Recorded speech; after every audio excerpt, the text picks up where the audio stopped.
Welcome to the daily update, where I'll go over the action in the market for Tuesday, March 25th, and we'll see how things look for Wednesday, March 26th. Kind of a negative day internally. We're still seeing some subtle signs of improvement, though. On the positive side, you could say, well, the market's holding on to the gains so far. We didn't have that big up day on Monday, only to give a lot of it back on Tuesday. So that's kind of looking at it in a good way, as we're seeing some of our indicators show some signs of improvement. So going back, right at the open, we had a flat open and prices climbed to almost R1 at 57.89. Then we fell back to the unchanged level, and then we just drifted sideways for the rest of the session and closed slightly positive. We were up 0.16% on below average volume. That's still what's happening right now.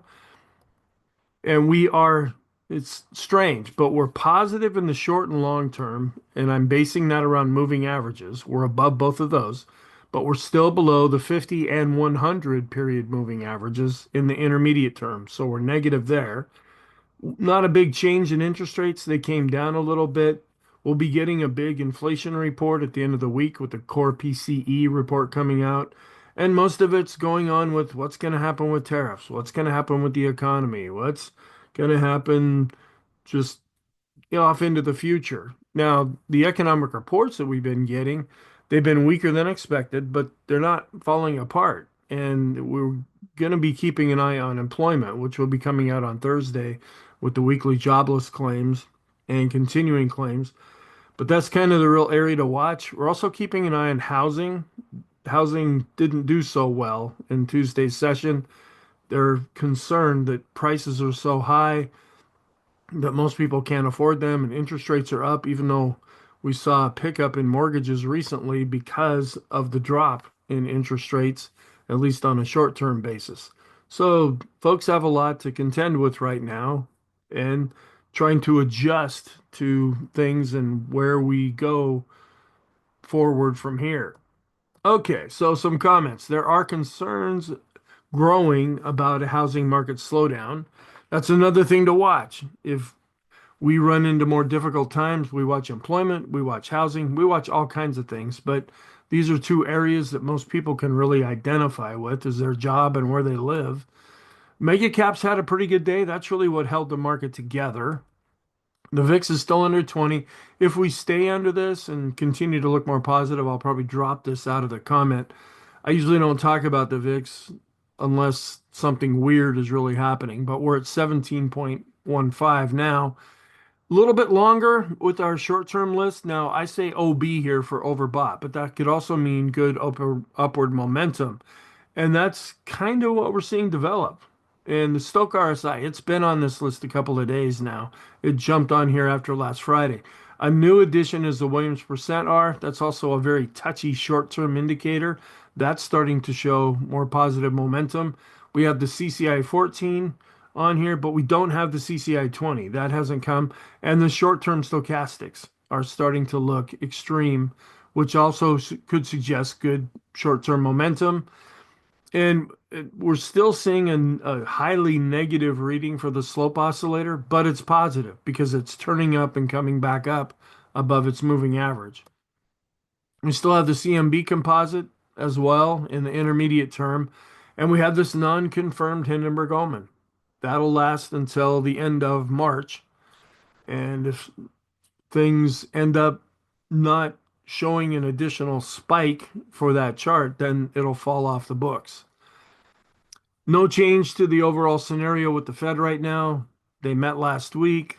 Their growth outlooks for GDP have been revised down. Their inflation outlook has been revised up. And the dollar was down, interest rates were down. We closed at 4.31% with the 10-year yield where we had been at 4.33%, ticking up a little bit. We're still negative with sentiment, but the context is a little bit more positive since we were well under 25 and we went from 28 to 29 on Tuesday. And we're not inverted with the 10 to the 3-month yield curve. We're still really close. If we continue to be uninverted for a few more days, I'll probably drop this off of the comments here as well. We're still negative with the trend, but it's improving. We see the green line going down, or the green line going up and the red line coming down. It's a weakening trend though, since it's below its moving average. And I'll show you the chart of that.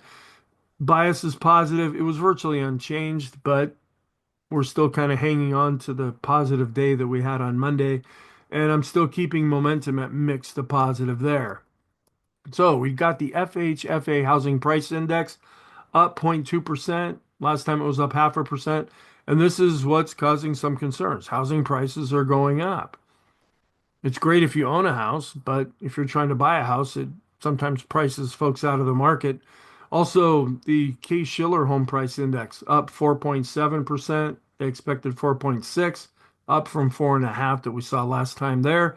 Consumer confidence, folks they're apprehensive about what's going on. They may support or not support the current administration and President Trump and what he's trying to do, but they're unsure about, okay, what kind of short-term pain are we going to have to deal with either now or looking out into the near future? And so folks are a little apprehensive about that. Coming in at 92.9, they expected 94.2. It's down from 100.1. New home sales less than expected at 676, but greater than what we saw last time. They expected 680. Here's the chart and the house price index. It's just going up. And it's great if you want to sell a house and you're able to find somebody to buy it from you, that's good. But at some point, prices get too much and people just can't do that. Here's the price index here, just leveling off, coming down a little bit from higher readings as well with this chart. And then new home sales on a seasonally adjusted basis here, still, we're not really seeing it go up that massively, but we're not seeing it go down either. And then the 3-month average of the price ticking back up a little bit here after it had been dropping back down. This is consumer confidence. The blue line is the total reading, the number the headline number. And then the purple line, this is how people are feeling right now, and they're apprehensive and looking out into the future. This could mean their job, interest rates, inflation, just their overall confidence in things. Okay, so once a week we get the overbought, oversold composite. It's still giving us quite a low reading. We're down near this 25 level, coming in at 26.99. And the market really has been oversold on a number of different measures lately, but we'll see if that starts to improve if the market can continue to go up. We're still looking a lot at valuations. And because we've been in a decline, as I've been pointing out, that's when you seem to hear about this more. We're right around the 20 level with the S&P. We want to be on a 10 to 15, 20 point scale. When we get to 20 or above, that's considered expensive. And now, again, this is different than what I see. We look at the small caps. I go over that in the weekend video, the intermarket analysis video that I do. We're at about 15 with the small caps there. Where the mid caps, yeah, that's about what we're getting. The equal weight is more fairly priced, but it's the big growth stocks, the tech stocks, the Nasdaq 100. That's also feeding into the PE ratio for the S&P 500, and they're the most expensive, but they're actually coming down a bit. Equity positioning, still seeing net selling right now. It's dropping below zero. And then the Magnificent Seven against the rest of the S&P indexed relative return, where they're projecting it to continue to go up here. The overall earnings looking forward. Lately, though, we've been seeing this under pressure. And then how many people are in oil right now? Not very many. And oil prices have not really skyrocketed up given all the geopolitical things that are going on. And then the returns following large declines in the US sentiment indicator. Okay, just looking at different gauges here. Usually it's fairly positive looking forward. When folks get really pessimistic, that sometimes can mark some kind of a bottom in the market, but we've been seeing these negative, extreme negative sentiment readings for quite a time. Then the 12-month and 20-month, 24-month forward world valuation. Now, this looks forward with PE ratios. There's two ways we look at this. We look at earnings that have already come out, and then we look at earnings that are due to come out in the future. And you take it 12 months out, that's the dark blue, 17.2, so it's under that 20 level. But this is the whole world, not just the US. And then 24 months out, we're at 16. So actually seeing earnings coming down a little bit further out into the future. In a more growth environment, you see the opposite. They're usually more optimistic the further out you go. Then risk parity, looking at the weight and equities, a little bit under the dashed line here, which is the median for what they usually see. Seeing some money coming out as the market's been going down. This is a variation of the other sentiment chart. I show the spread between risky and not as risky bonds. This chart is more granular than what I show, and I'll show that here in just a moment. But we were really going up with the fear. Now, I also use an inverted version of that chart. So on that inverted chart, we would be going down. But they're thinking here that maybe we've topped out and we're starting to come down. That would actually be positive for the market. And we are seeing earnings being revised down. And I've been talking about that a lot in the videos. But that started well into the fourth quarter of 2024 and the first quarter now of 2025. That's why we saw things start to stall out. That's why we want to keep an eye on earnings and earnings projections. It might be, get into this high flying stock, news, whatever. It's ultimately earnings that drive stock prices. And the fact that they're being revised down has caused some issues. And then earnings revisions just for the Magnificent Seven. Now they say it appears to be stabilizing. It has been coming down, but it turned back up a little bit right around zero here. So they think that's possibly good news. Okay, here's the intraday chart. It was kind of a yawner of a day. We had a flat open, didn't quite get up to R1, then came back down to the unchanged level, went sideways and closed up a little bit. So like I said earlier, you could take this as negative. It's like there was really no follow through, but was there because we held on to the gains that we picked up in Monday's session. So maybe that could be taking it a little more in a positive way. Still looking a little more negative here with the red line above the blue line. That means value is outperforming growth, even though they're both improving. We want the blue line to be above the red line. And not much of a change in the initial overnight session here. Wasn't much of a change with the futures before we opened up. We actually were more negative and then made a comeback and turned more positive, only to be kind of flat at the open.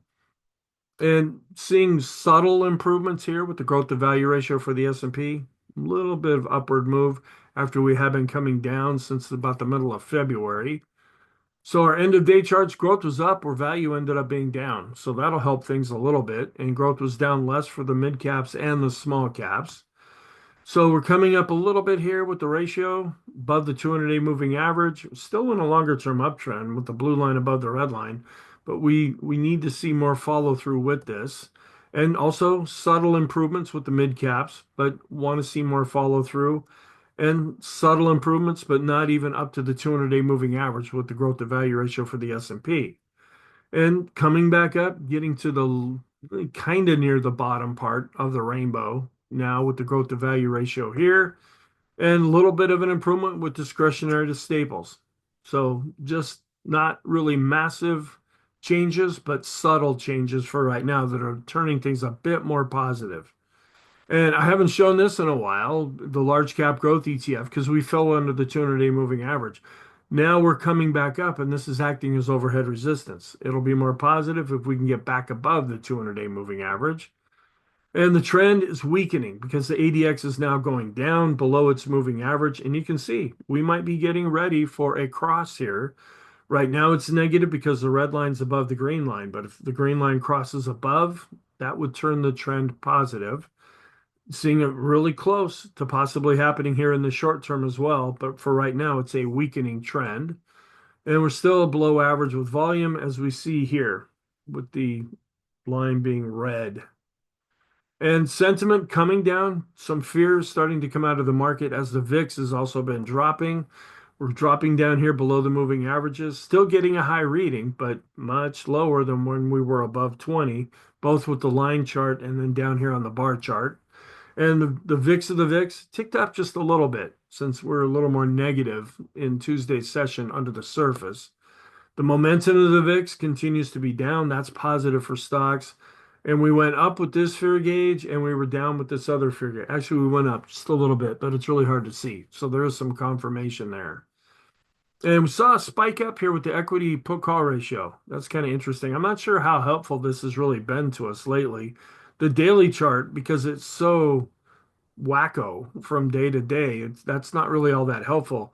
The hope is that if we smooth that out over a 5 day period, it had been declining. Now it's starting to tick back up. And then to smooth it even more, we look at a 10-day period where it also barely ticked up after it had been declining. So a little bit of negativity there from a hedging perspective that folks are buying more puts than calls. This is the other chart, the spread between risky and not as risky bonds. We spiked up here and starting to come down. That's what we look at on the longer term chart. The chart I just showed a moment ago had it more blown up. Then this is the inverted chart, and this is still coming back down, which on this chart means it's going up. And that's actually a little positive. Maybe we spiked here and we'll continue to go up with this chart. That'll be more positive sentiment for the bond market, which may also help the stock market. And the risk on, risk off ratio improving slightly after it really had come down. Dropping off here with the volatility risk premium as things seem to be a little bit more settled. Advanced decline line still holding up here based on price and volume. Slightly above zero and going up with the advancers decliners with the 10-day oscillator that we use here. And still seeing some signs of improvement with the new highs, new lows, more green than red. We're going up with the 5-day, and we're just starting to turn back up with the 10-day. So some subtle improvements there. Smart money indicator number one, still above the moving average and going up. And we're above the midpoint here with the advanced decline ratio. Smart money indicator number two, Chaikin money flow, green going up, the red line's going up, that's positive. And going up, now we could be getting a little extreme here with the Chaikin oscillator, not quite yet, but we just want to watch this closely. But for right now, it's positive. So our three smart money indicators for 2 days in a row now have all been positive.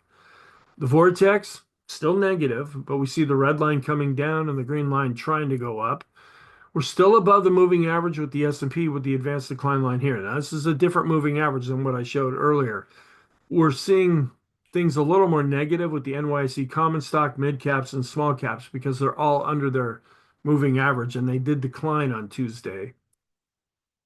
Trying to get a little more positive here with the stocks in the S&P above their 20-period moving averages. We just barely crossed back above 50. We did that after Monday, and so far we've been able to hang on to that even though we didn't go anywhere on Tuesday. Improving but negative with the 50-period moving average steady, ticking down slightly with the 100 but still negative, and ticking down a little bit and just trying to get back to that 50 level with the 200-period moving average steady. And it's kind of hard to see because we're getting ready for April to come into view here, but we're right a little bit above. We're right at where this P is for the pivot point, and we're below average with volume. A little bit of a tick down with the 20, 50, and 200 moving averages on the S&P. This is showing pretty good short-term momentum with the StochRSI and then the Williams percent are just entered into that area as well. The CCI 20, which I usually show the 14 first, we're above the midpoint here, but we're starting to get extreme in with the 14 period CCI. So showing some positive short-term momentum. And the short-term stochastic starting to get extreme, turning more positive, the intermediate short term, and turning up with the long term after we had been negative. So these are also improving. And the force index is above zero, so that's positive. And the condition of the short-term trend is improving as we're above both of these lines and the lines are starting to turn back up. But and this is why we're positive, since we're above the simple and exponential moving average based on 20 periods, and we're still above the midpoint with our standard deviations chart. Intermediate term, we tick down, but we're still positive with the balance of power. Extreme positive with the CMB composite index, just a little bit above the 200-day moving average based on a closing basis here. Purple, after we had been dark purple or deep purple, if you're with that, this is improving, but still negative according to their system here. Still above the midpoint with the highest high, lowest low value chart. TTM squeeze is no longer extreme negative, and it's actually considered positive now. It's lighter red and it's going up and ticking right around the moving average with standard deviation. And improving, but still negative with the ease of movement. The Arun is just flatlining right now, but it's negative since the oscillator is below zero. And we're still above zero with the McClellan oscillator for the S&P, even though it ticked down a little bit. So we're still going up based on price and volume with the summation index. Still above zero with the NYSE McClellan oscillator. So we're going back up with the summation index based on price and volume for the NYSE. This is still, it's leaning more negative now. We're still going down a little bit here with the Swanland trading oscillator based on price. We're trying to turn up here based on volume. So we're getting a mixed picture with this chart. Momentum is improving. We're trying to cross back above the moving average after getting extreme negative with the PMO, above the moving average based on price and volume. And not much of an improvement here with the PMOs that are rising, but we're seeing a slight improvement with the buy signals. We're still flat with the PMOs that are above zero, that are inside the S&P. This is the condition of the intermediate term trend. We're coming right up to the double exponential moving average. If we can stay above these lines and even break above them, that'll help the intermediate term trend to turn back more positive. But we're still below the 20s and the 50s down here, and even the 100s. No, I'm sorry, the 50s and 100s. We're above the 20s down here. And we are making some headway here with overhead resistance. We got through this light blue anchored moving average. Now we're again trying to break through the orange one. Can we go up and keep taking these out as overhead resistance if the market stays positive? We're still positive with the Elder's Impulse system for the S&P as well as the parabolic SAR. That's positive. The slope also coming out and giving us an extreme negative reading, but climbing above its moving average. And the MACD is turning positive. That's more short to somewhat intermediate term. So in the short term, we're positive on a momentum basis. We're now starting to turn positive in the intermediate term, improving, but not quite positive with our long-term oscillators. Copy curve is positive. So momentum is really showing an improvement. And we're also seeing an improvement here with the Sean trend meter. We're still below 50 with the money flow, and we're still above 50 with the ultimate oscillator. We're still above the moving average with unbalanced volume. We're crossing above 50 here with the RSI 9 and just a little bit under 50 here with the RSI 14. That's more short and intermediate term. And we're still okay with the bullish percent index. It's above 50 and has been advancing. We're seeing a slight improvement here with the NYSE bullish percent index and pretty much flat, but improving with the NASDAQ 100 bullish percent index. Still waiting to see if we drop down below this red dashed line. That is signaling some kind of reversal, and it was a downtrend that actually produced this chart the way it's looking. And we're still coming up into this mini rainbow. We can't seem to get above it yet on a closing basis. So this is providing overhead resistance, but we're holding with long-term support at this pivot point. And we're looking more positive here with the Heiken Ashi. So we're measuring the trend just different ways. We're also positive with the Kagi chart. It's black and pointing up. We're turning positive with the Renko chart, and we're turning positive with the three-line break. So trend is looking better. Long term, we're seeing an improvement with the 150 and 200 period moving averages. And we're seeing things improve now. We're positive with the S&P mid caps and the NASDAQ 100 in the short term. Small caps are still struggling. We're still negative in the intermediate term, which is kind of lining up with what we're seeing with the moving averages. And we're still positive in the long term. And bonds are negative in the short and long term based on price. The dollar is still negative in the short and intermediate term. And we saw that the areas that we want to see do well, do well.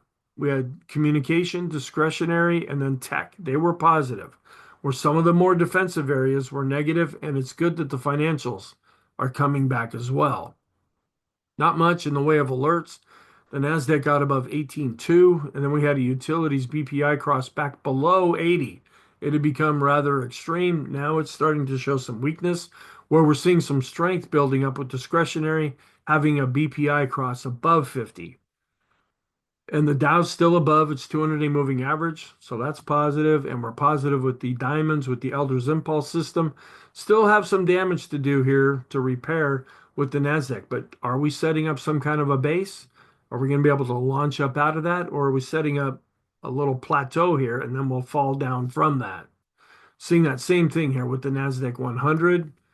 We're still positive though with the Qs when looking at the Elder's Impulse system, and the momentum for the Nasdaq 100 is positive. This is where we're seeing more weakness. We have a recent death cross with the S&P 600 small caps, been trying to come back up but hitting overhead resistance at this pivot point, and still just in the process of seeing a death cross with the other small cap index, the Russell 2000.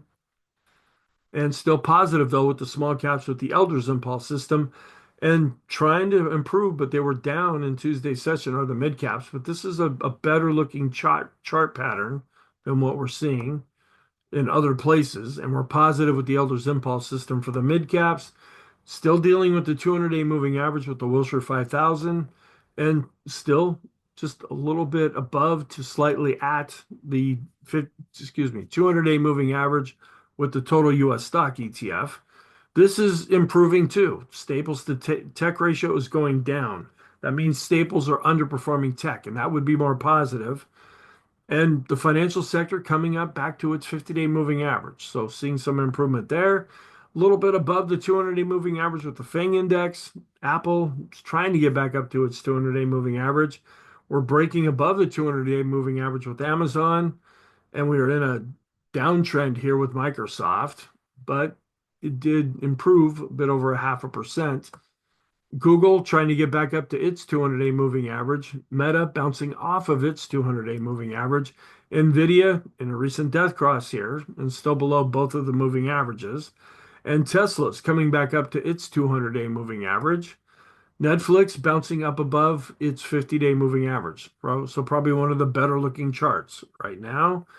And then we look at the correlation between US and world stocks, pretty much flattening out here recently in the short term, still seeing that correlation weakening in the longer term. Oil still under that 70 level. The dollar just underneath its 200-day moving average. We came down with the 10-year yield. We were up with the 10-year based on price. We are seeing some improvements now with growth of value when we look at these charts. The Qs to S&P starting to cross above the moving average, as is discretionary to S&P and large cap growth to large cap value. That's what we want to see. Are these ratios improving and then staying above the moving average long enough to turn the moving averages up? And we're seeing some improvement here with the large caps, mid caps, and even the small caps. This is also positive. We spiked with the Staples to S&P ratio, and we've been coming down. That would be more positive if that continues. So what's our outlook for Wednesday? We're still positive with the short and long term, where we're negative in the intermediate term, and we're able to get back above the 200-day moving average with the S&P and that long-term pivot chart that I showed. And there are things that are improving with the S&P. We're going to get the MBA mortgage applications index, durable goods. Those, I think durable goods can kind of be influential, so we'll keep an eye on that one. And then anything geopolitical or just flat out political that happens these days. And here's a look at the economic calendar. We'll get initial jobless claims on Thursday with the third estimate of GDP. The big one's going to be core PCE on Friday. And then here's a look at the economic calendar. So for March 26th, we're neutral to negative for the Dow and S&P, and we're just flat out negative with the Nasdaq. So not a real positive day. We're also dealing with the week after options expiration, where we're down 38% of the time Excuse me, I made that mistake yesterday. We're up 38% of the time.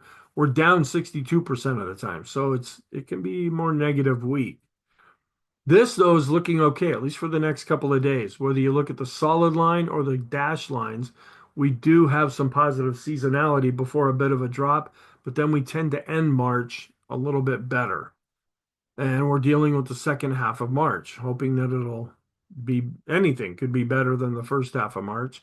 So the warning signs, the put call ratios that we're looking at, the 5 and 10 day, they are going up. We're mixed with the swollen trading oscillator. The moving average studies, we're slightly above 50 with the 20, but the other ones are still below 50. And the ease of movement, but it's trying to improve, as is the money flow. The vortex is still negative, but improving there. And then we have a long-term oscillator called the special K that I don't show here because we only get maybe a signal. Last signal was 2023. So we'll just keep that in the back of our minds. And so our smart money indicators, they are positive for right now. We're seeing some improvement with our growth to value ratios as well as discretionary to staples, but we need to see more follow through with that. We're turning positive. We're actually already positive in the short term with momentum, turning positive in the intermediate term. We're still negative in the long term, but possibly starting to improve. And the NYSE and S&P McClellan oscillators and summation indexes, they are positive. They're all above zero. And the bullish percent indexes for the S&P and Nasdaq 100, they are positive as well. The parabolic SAR, the Copic curve, is also positive, as well as the financial sector. And we're still above the 200-day moving average with the bank ETF, and the ultimate oscillator and Nasdaq 100 momentum is positive. So our conclusion, we are still positive in the short and long term, but we're negative in the intermediate term. And we're seeing a bit of a mixed picture, but it could be improving. And that's what we're seeing in the short and intermediate term. We're positive in the short term, negative in the intermediate term. We're back to positive in the long term. Thank you. I hope you found this helpful. I hope you have a really good day, and I will talk to you in the next video.